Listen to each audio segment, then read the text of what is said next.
Welcome to East Shore Unitarian Universalist Church. Welcome to this time of worship, this weekly time when we come together and share our lives and our intentions to live out our mission, to love, to revere, to discover, and to connect. Whether you are a member or a friend of our congregation, whether you join us every Sunday or only when the veil is thin, whether you've known us for decades, or you've just stumbled upon us, whether you are here as the living dead, joining on Facebook, or watching on YouTube, whether you are with us from Slaughter Beach, Delaware, Skull Valley, Arizona, Satan's Kingdom, Massachusetts, or here at home in Helltown, Cuyahoga County, you are welcome here. Your skin color, be it mottled, green, or gray, your net worth, be it coin or acorn, your expressions of genders matter. Your ancestry, be it elven or frog,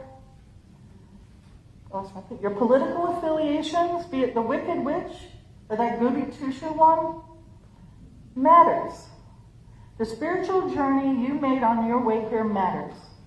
All of those things are markers of who you are, and you are welcome here in all your wicked, evil, goopy fullness.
I am Emrizel.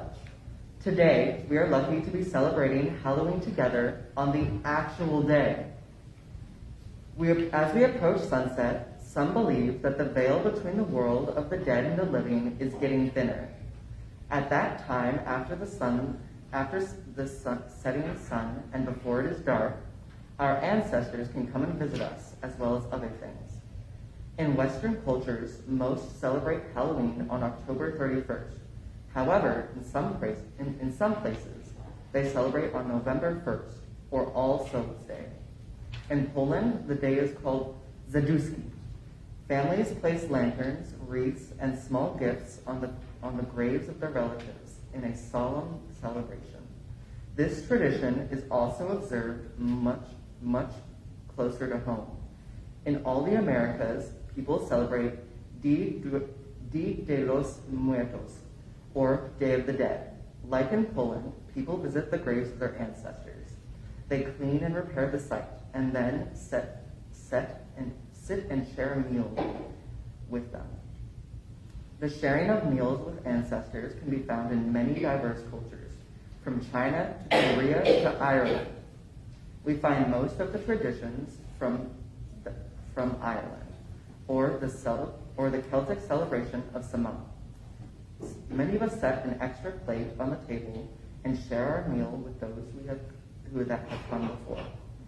Also, our traditions of dressing up as ghosts, ghouls, trick-or-treating, bobbing for apples, and carving gourds or pumpkins comes from our Celtic roots.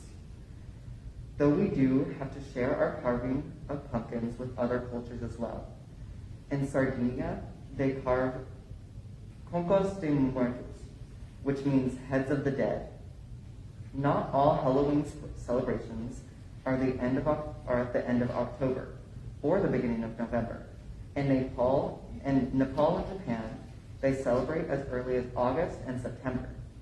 The thing that all the celebrations have in common is the acknowledgement of our dead, our ancestors, and the spooky, scary fright.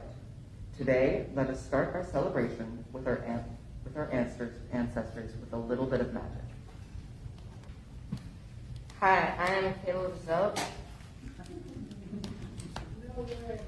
I thought you were going to be Boogie. Sure. Remember that you are water. Cry, cleanse, flow, let go. Remember that you are fire. Burn, tame, adapt, ignite. Remember that you are air. Observe, breathe, focus, decide. Remember that you are earth, ground, give, build, heal. Remember that you are spirit. Remember, connect, listen, know, be still.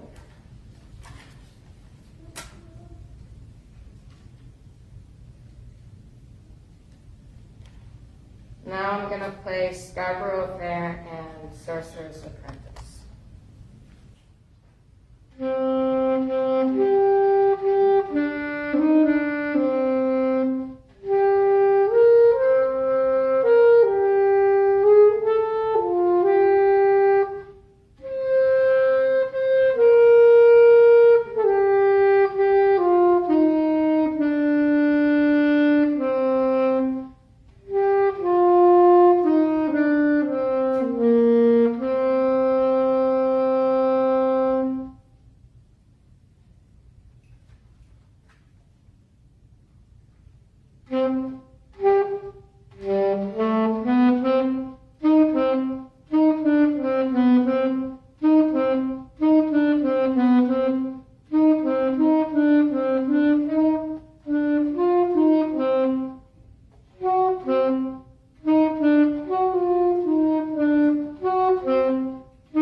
So, at this time, I would like to share the joys and cares today?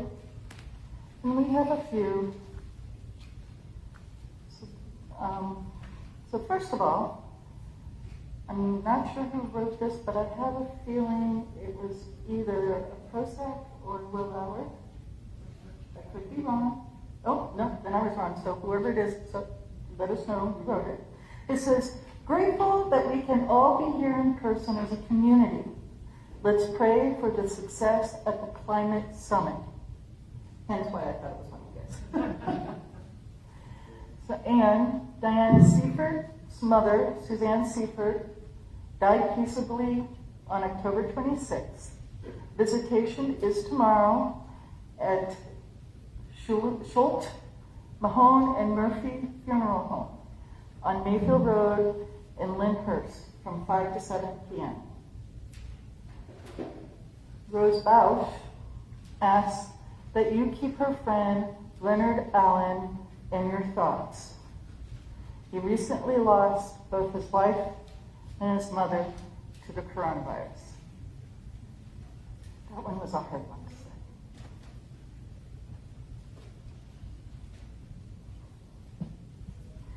And I'd also like to say that when this veil is thinnest, it is believed that everybody in the old Celtic faith, that everybody who died the past year, this is the time in which they can pass on to Valhalla, or to heaven, or to the land of the spirits. And our ancestors as well can then come and visit us for this evening, and then return home. So at this time, when the veil is the thinnest, let us remember in our hearts the over 3 million people who have died of COVID alone this past year. May they be at peace and be remembered for their love and friendship, and may those of us left behind find love and friendship in their memory. We will now have a moment of silence where we can focus and breathe and remember those who have made us who we are.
Please call out loud those who you would like to be remembered on this day.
Blessings to those who have gone before, by Sarah Lynn. I call to the ancestors who lived and died before I took breath. To all the mothers and fathers who created life. Who created life? Who created me? Walk with me tonight. I call to the ancestors who lived and died in my lifetime. My beloved dead, my family, my friends. Those who made me laugh and shared in my tears. Who shared this journey with me? Who shared their journey with me? Visit with me again. My breath is your breath. My bones are your bones. We are all relations. I drink water for you. I take in food for you. Together we light the beacon. Together we stand in the doorway. We call to the recently dead. We offer your names to the air. We offer your names in prayer. All of my ancestors, all of our relations, wait to greet you. Say this passage to each of you. You are loved. You are remembered. Hi, guys. You may have thought you saw me in the process of writing the speech over there. You did not see that. This has been completed for a very long time. All right, so I'm here to talk to you all about fear. Is that scary? No? A little bit? Okay, that's fine. So, there's two definitions to fear. To be afraid of something or someone likely to be dangerous, painful, or threatening. Makes a lot of sense. Some examples, bears, walking through the woods, come upon a bear, looks at you like your tasty snack, wants to, probably not a good time, probably going to experience some fear. Heights, fear of falling. Flying, also fear of falling. Snakes, spiders, venomous, they bite you. Not a good time. All things that are reasonable to be scared of. Also ants. If you're not scared of ants, then you don't know what they're capable of. And I think you're going to go into that, but let me tell you, they're terrifying. So this fear stuff sounds great, right? Sounds like it keeps us alive, keeps us alert, guides our flight or fright, that's it. Drive and response, keeps us alert to possible threats, heightens our awareness, all good things. Fear must be great. It sounds like we should always listen to our fears and just, turn the other way. But let's not forget about the second definition. An unpleasant emotion caused by the belief that someone or something is dangerous, likely to cause pain or threat. Do you hear the little differences there? Belief. So, original definition from way back when, fact. Modern definition, belief. And there it is, right there before us. The first hint to what fear really is. And see, that's the thing. There's a secret behind fear. A secret that when you know it, you can use fear to your benefit instead of letting it control you more so. I'm going to tell you the secret. I can see you're all on the edge of your seats. You're just waiting for me to tell you, so I'm getting it. And I'm going to explain it with one of my favorite quotes, which is, all of the greatest things in life are placed on the other side of fear. Pause for effect. So, all of the greatest things, all of them, every single one, all the greatest things, other side of fear, which means that to have the greatest things, you have to go through fear and get past it. Pretty simple. And you have no idea how much, once you really start thinking about it, how much this actually does affect your entire life. How many times in the day you stop and hesitate because of fear and then don't do something that could take you in a completely different direction. So I'm going to give you some examples. I'm going to use one that happened to me literally 3 days ago, fear of heights, which I didn't realize how much I had. I actually, I don't like heights, they're not that great. I went rock climbing for the first time this week. Boy, oh boy, I was imagining the harnesses and everything. No, it was bouldering, so it's no harness. It's just you relying on you. I don't know if you've seen me. I'm not that strong. So it was terrifying. And I started climbing one of the walls, one of the like easiest routes, and I like got up a bit. I was like, I'm doing all right. And I looked down and I was like, oh boy, that's a lot. And then I climbed back down. And I looked at the wall and I saw like how high it actually gotten, and I realized I was adding my height onto about 3 feet. So I was not very high up. And so I kept trying and I kept going for it, and I was like, man, I don't think that I'm gonna get that high today. Like, I'm at least trying, but whatever. And then right before we left, I looked over. They had actually been redesigning. They redesigned the walls in this place apparently all the time, and they just finished redesigning one.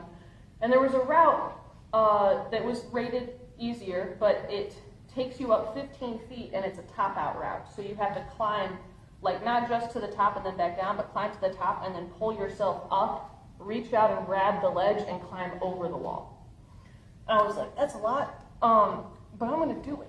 And so I went up. I didn't even think about it. I didn't stop to think because I was like, if I think about it, I'm not going to do it.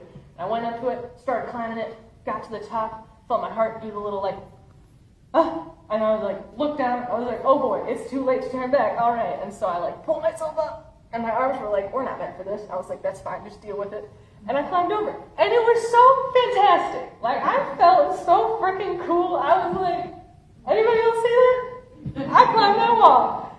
I know that everybody else is climbing harder stuff, but I climbed that wall. Florida, watch your language.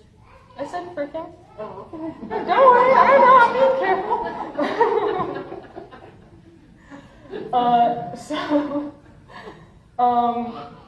So that's just, I feel like that's a really good, example, I guess, of how I was scared of this wall and of falling and of also embarrassing myself. And I went through it, I went through the fear, I got past it. On the other side, I had a sense of accomplishment. I had proven to myself that I could in fact do something that I previously did not think I could do, and it felt really awesome. Another example that's a little bit more relatable on a broader sense, social fears. Striking up a conversation with a stranger. It could be something as big as, you're walking through, you overhear them talking about something that really interests you and you want to join in or learn more, but you hold back because you're like, well, they don't know me, I don't want to seem weird. It could be something as small as noticing that somebody's wearing a really cool hat and thinking in your head, man, that's a really cool hat. And then for some reason not saying out loud to that person, that's a really cool hat, because you're scared. What are we really being afraid of there? Rejection? Just them taking it the wrong way? There's so many things, and because we overthink it and we get so sucked into it, we don't see the positive things on the other side of that fear. Like the sense of joy that you could get from making that person's day from telling them that they have such a cool hat. Or the sense of knowledge that you could gain from talking to that person who is speaking about that really interesting subject. So what about a thing as small as getting out of bed in the morning? Is it fear that's having us hit that snooze button over and over and over again?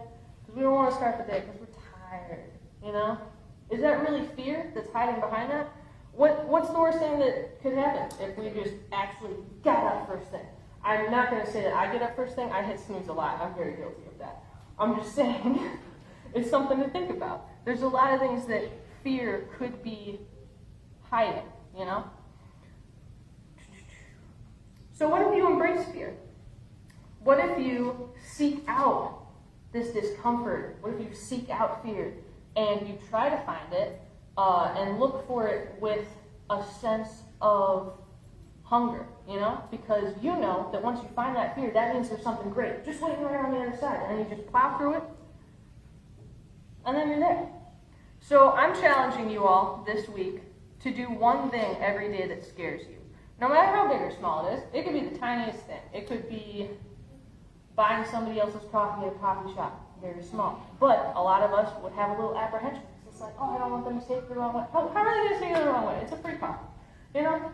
So just one thing every single day, big or small, simple or not, and just see in 1 week, over 1 week, doing one thing that scares you every day, see how it makes you feel. See how it can change your approach to life and to fear. And that is it then. This is a song about fear. It's called Fear.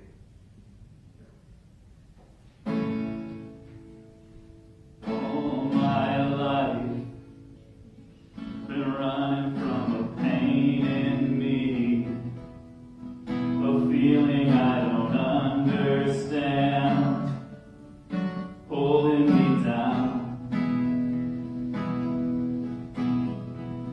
So rain on me, underwater, all I am, getting harder, a heavy weight I carry around.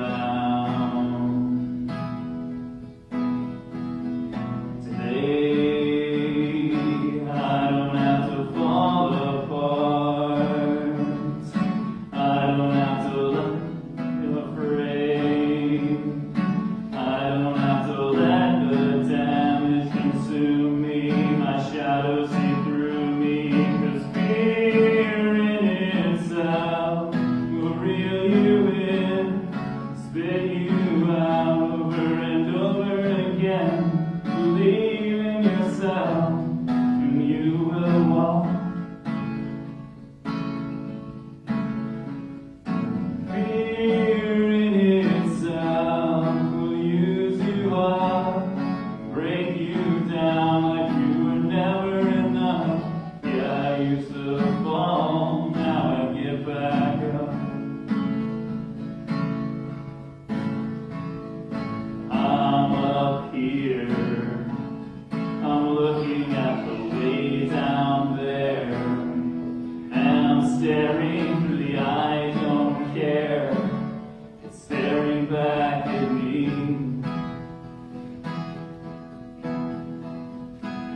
You see, the beauty is I'm learning how to face my beast, starting now to find some peace, set myself free. Yeah. Today, I don't have to fall apart, I don't have to be afraid, I don't have to let the damage consume me, my shadow see through me, and fear in itself will reel you in, spit you out over and over again. Believe in yourself, and you will walk. Fear in itself will use you up and break you down like you were never enough. Yeah, I used to fall, now I get back up.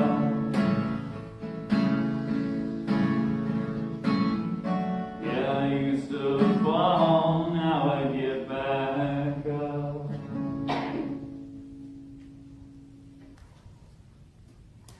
So for those who don't know me, my name is Halcyon Domansky, and I am the Director of Faith Development here at East Shore.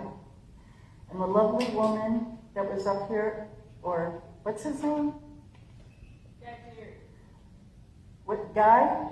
Yeah, yeah. Okay, and my lovely son, Guy, who was up here. And if you ever want to know where she got the talking with her hands, I'm watching her and I'm like, oh my God, she totally learned that from me. So this is my daughter, Florida. And she spoke to you about fear from her 23-year-old perspective. And like every daughter, I wanted her to talk about her love of fear. And of course, I did something else because she's my daughter. But her love of fear was that this young lady loves haunted houses, roller coasters, scary movies. I, on the other hand, decidedly do not. I was not even able to be in the same room when she was a kid and watching Goosebumps, which is little light scary movies. I might come in the room while she watched them. Forget movies like Friday the 13th or books by Stephen King. Mm-mm. I don't like fear, and you might think it's otherwise, because as you all know, I love Halloween, right? And I like a quick scare, a jump out and boo kind of scare. I do enjoy those, but not the heavy stuff. I just don't like fear, and I don't like seeing someone else's fear either. I don't want you to be afraid. And if you read all the science and philosophical papers, they will tell you it's because of this lovely little chemical in our bodies that our bodies make called dopamine. And dopamine makes you feel pleasure, satisfaction, motivation. She got over that wall and she was like motivated. She was like, she had dopamine. And apparently when people become scared or feel fear, their body gives them an extra dose of this dopamine. And these papers also go on to say that some people, that dose is larger and it lasts longer in their system. So scientifically, when Florida gets scared, she receives more dope than I do and feels dopey for longer. But these fears are not the ones we really need to embrace to survive. Phobias. Let me tell you a story about Florida. When she was about 7, we went to visit our family in Lakeland, Florida. And any child that has been raised in the Sunshine State knows to stay away from the piles of sand, no matter how fun they may look. And they learn this by the age of 3. Well, I'm not sure how it happened, but I do know my daughter was playing outside with her cousins and ended up playing on this lovely pile of sand. She was within seconds covered with ants. Now let me tell you about these ants. They ain't just any ants, they're fire ants. When these nasty little things get agitated, they swarm a being and begin biting immediately. A child can be covered up to their chest within seconds. And I know personally, before I was 3. These creatures that are no more than 4 millimeters long, these bites, feel like lava splashing on your skin. And they don't let go. The only way I know to get them off is with a water hose and a brave person brushing them off you. And after they bite you, it burns and stings for days. So you can imagine what happened to my 7-year-old daughter, who did not have the advantage of forgetting the pain that a 3-year-old has. She developed a phobia. To be surrounded by ants causes so great a discomfort for her that she jumps at every tiny thing that touches her. She can't sleep. She becomes anxious, aggravated, distracted, miserable. It does not matter if it's a real ant or a plastic one or a photo of one or even me talking about it. It's an irrational reaction to just the possibility of pain. I ask you, where is the dopamine now when you need it? For those of us who are afraid of heights, we become dizzy, faint, can't breathe, lose our balance. All the things you don't want to do when you're up high. And I imagine that's how people feel about small places or going outside or any number of other things we overreact to, and we swear we will not survive. Now, we can overcome these fears, these phobias, with time, with therapy, with good bug spray.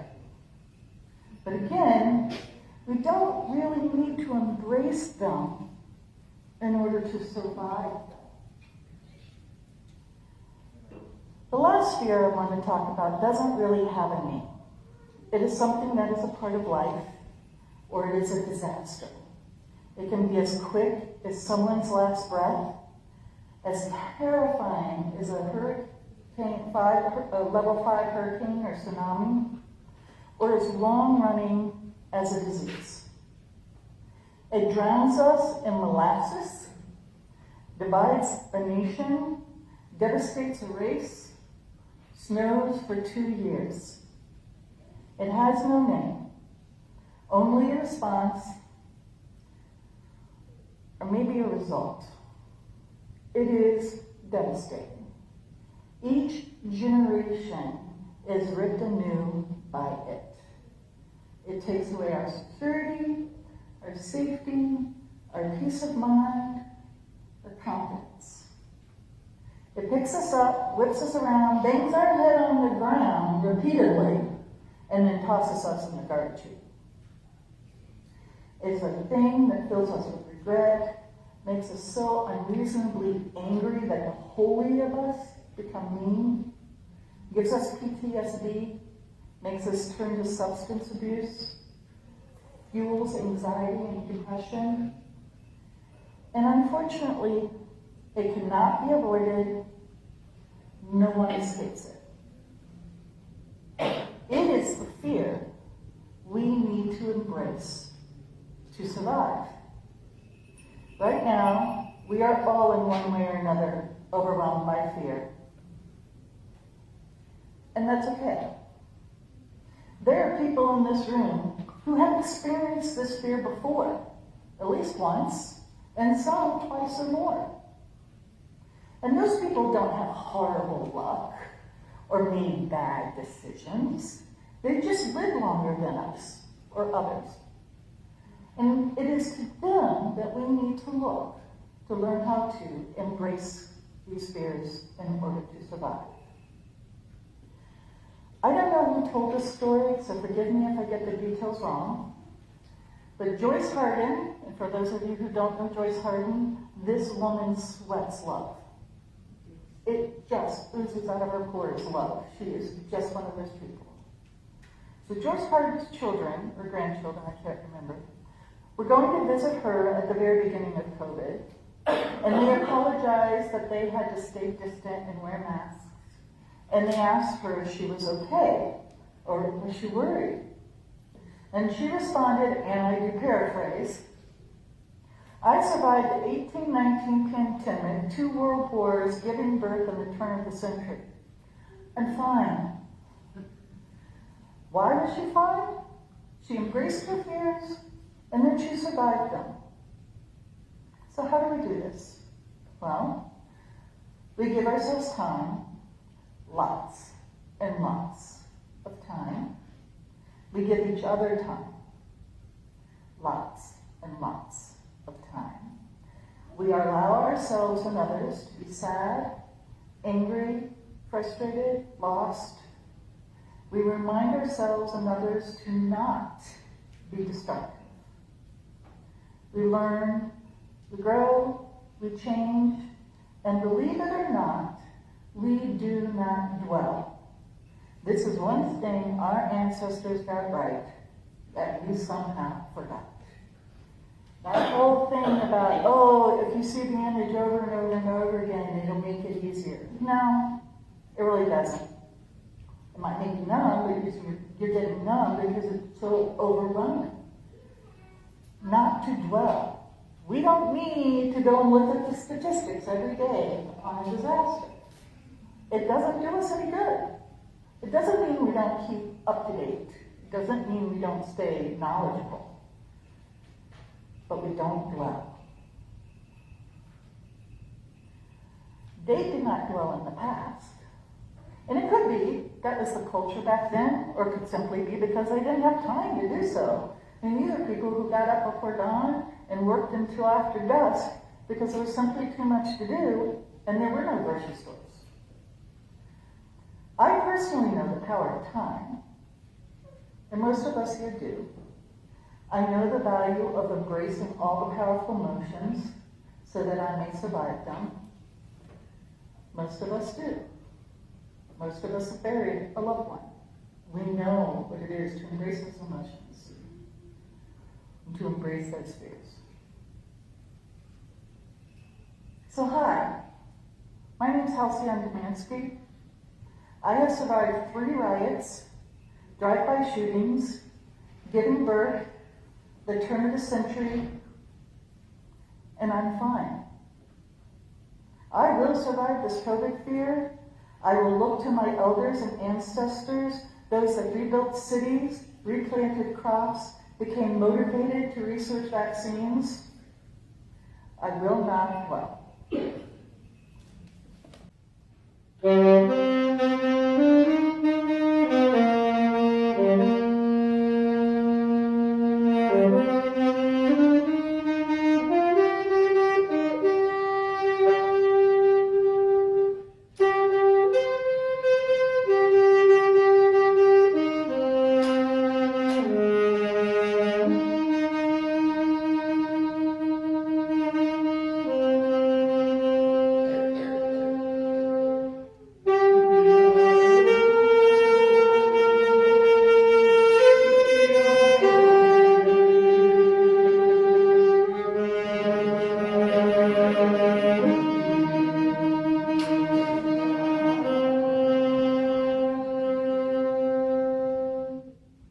An old cowboy went riding out one dark and windy day.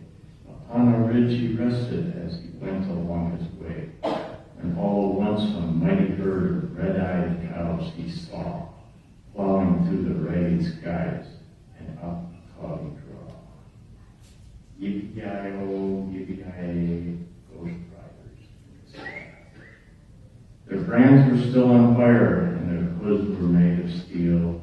The horns were black and shiny, and their hot breath he could feel. A bolt of fear went through him as they thundered through the sky, for he saw the riders coming hard, and he heard their mournful cries. Yippee-yi-o, yippee-yi-ay, ghost riders in the sky. Their faces gaunt, their eyes were blurred, their shirts all soaked with sweat. He's riding hard to catch that herd, but he ain't caught him yet. 'Cause they've got to ride forever on that range up in the sky, on horses snorting fire as they ride on through their cries. Yippee-yi-o, yippee-yi-ay, ghost riders in the sky. As the riders loped on by him, he heard one call his name. If you want to save your soul from hell or riding on our range, then cowboy, change your ways today, for with us you will ride, trying to catch the devil's herds across these endless skies. Yippee-yi-o, yippee-yi-ay, ghost riders in the sky.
show our evil, wicked, glorious fun. It's time for our costume parade. Yay, this is my favorite part. I represent the death of the gender binary. If you don't get it, take out.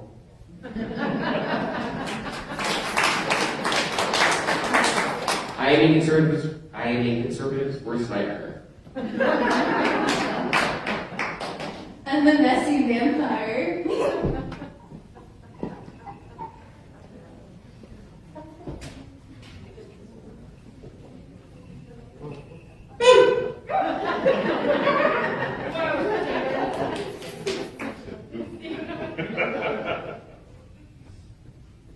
I got a bunch of stuff at Spirit Halloween. Wow. This is Cat Noir. No, I like her shirt. Her shirt says I took a DNA test and it turns out I'm 100% that witch. I am sleeping beauty.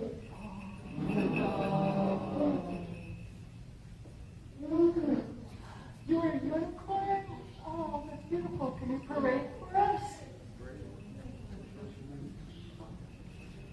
So everybody can see your beautiful costumes? Thank you. I am Guy Fieri and I represent Flavortown.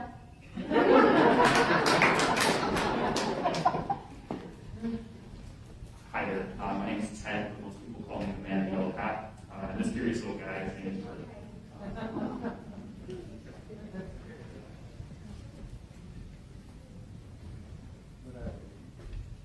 Are you the angel of death? Are you the dark angel? Nice costume. I want my vest back. That's a pretty vest. And wait, Daddy. I'm thinking of your imagination. Oh. Yeah, we have. I'm wearing a crown and a cape. Yes, you are. Happy Halloween, Elsa. Happy Halloween, Elsa Mansky. I am dead,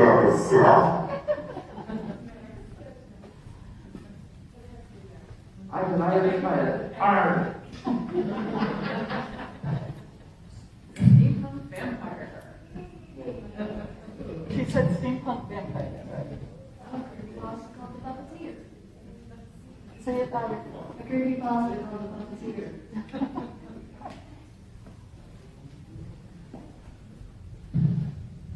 Ranger! Nice. Boogie boogie.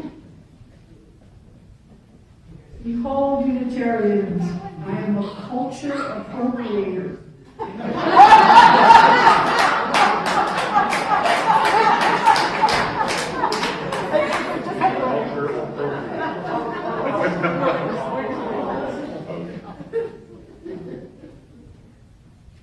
I'm Kelly, and you know who I am.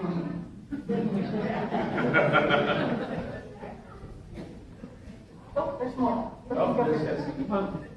Get into one.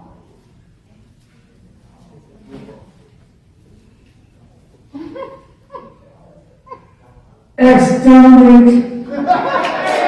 Exterminate!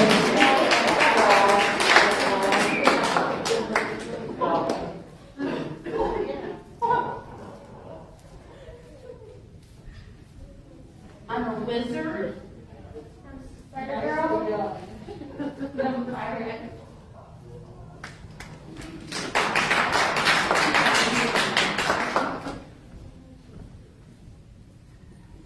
And we are dead phobias. You also be a Fauci.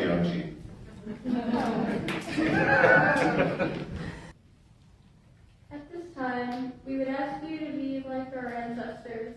They worked hard so that this place of worship could be here for us. Let us now contribute generously to make sure this place is here for the next generation. If you are visiting us for the first time, please let the basket pass you by, and half of today's spring will donations will go to help support the minister's discretionary fund.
Hello. I want to thank you for your generous contributions to the wellness of East Shore.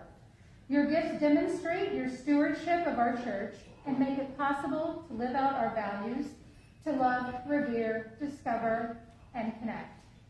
As a member of the Board of Trustees, I assure you that the board will be responsible stewards of your gifts.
Harvest prayer. The veil grows thin at the time of the dead, as we honor our long-gone ancestors, in whose footsteps we tread. Life retreats into the bulbs and roots. The time has passed for the flowers and fruits, as leaves fall thick and carpet the ground. Now is the time for the apple feast. Seek the wisdom of the day gone by, to deal with the past and let it lie. Face your shadow, accept your faults, look now to the future to seek your results. Please stand as you're willing and able and join hands to the level of your comfortability as we say our bond of union. We join hands in Unitarian Universalist fellowship, pledging ourselves to an individual religious freedom which transcends all creeds, not to think alike, but to journey together. Trick or treating! Trick or treating!